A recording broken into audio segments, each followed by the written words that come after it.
دین پر عمل کی توفیق عطا فرما. ہاں پوچھیے. کہ اگر جیسے مسجد کا حصہ ہے، مسجد کا اوپری حصہ ہے جو خالی ہے، اگر اس کو عوام کی فلاح بہبود کے لیے اگر استعمال کرنا چاہتے ہیں تو اس کے لیے اس میں کیا فتویٰ آتا ہے؟ اگر کوئی جگہ مسجد کے لیے متعین ہو کہ مسجد قائم ہوگی تو مسجد دیوار کا نام نہیں ہے، مسجد چھت کا نام نہیں ہے، مسجد زمین کا نام. وہ قطع زمین مسجد ہے جسے مسجد ہم نے متعین کر لیا.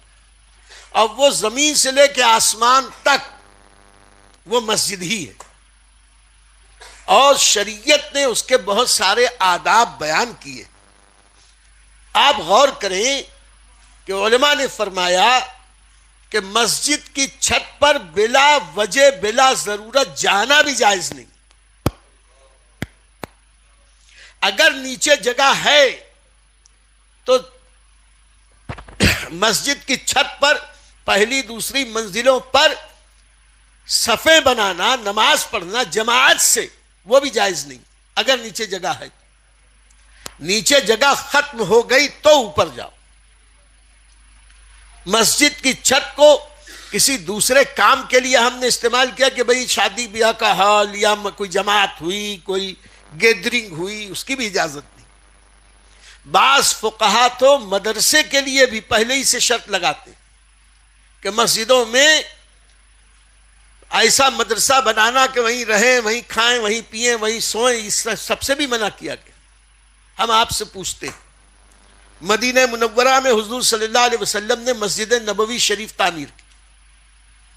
اب مسجد نبوی شریف دور رسالت مآب ہے کہ اس سے بہتر زمانہ کوئی نہیں، اور صحابہ کرام کی مقدس جماعت ہے کہ اس سے بہتر جماعت کوئی نہیں. اور مسجد نبوی اتنی بڑی تو تھی کہ مسجد نبوی میں بیٹھ کر لوگ تعلیم حاصل کر سکتے تھے. کیا وجہ ہے کہ آقا علیہ السلام نے مسجد نبوی کے باہر چھپر ڈال کے کہا کہ مدرسہ یہاں ہوگا، اصحاب صفہ یہاں رہے گا؟ تو رسول پاک صلی اللہ علیہ وسلم دور خیر القرون سب سے بہترین جماعت صحابہ کی، ان کے لیے مسجد میں پڑھنے کی بجائے مسجد کے باہر پڑھنے کا انتظام کیا.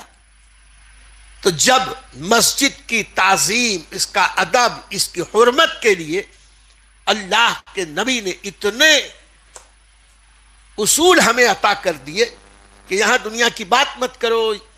یہاں پہ جب کوئی دنیا کی بات کر رہا ہو تو تم یا تو روکو، نہیں روک سکتے تو تم اٹھ کے چلے جاؤ.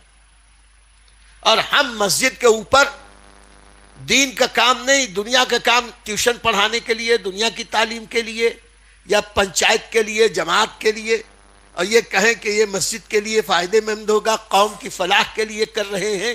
قوم کی فلاح کرنی ہے دوسری جگہ کرو. اللہ کا گھر اللہ کی عبادت کے لیے، اسے خالص اللہ کی عبادت کے لیے باقی رکھو.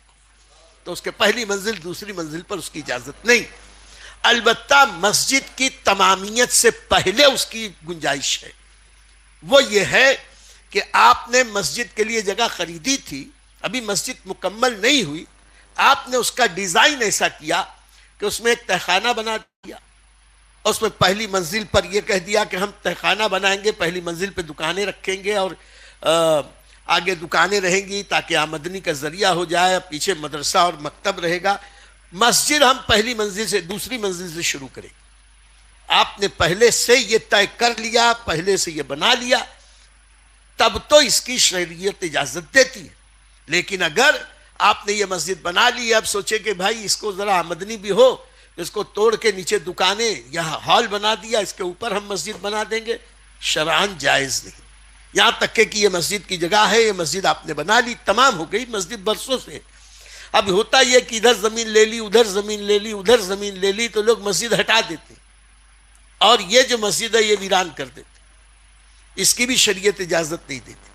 اس لیے کہ جو چیز وقف ہو جاتی ہے، وقف کا اصول اسلام کا یہ ہے، جو چیز وقف ہو گئی تو وہ خالص اللہ کی ملکیت، اللہ کی، اس میں ہمیں تصرف کرنے کا حق نہیں ہے.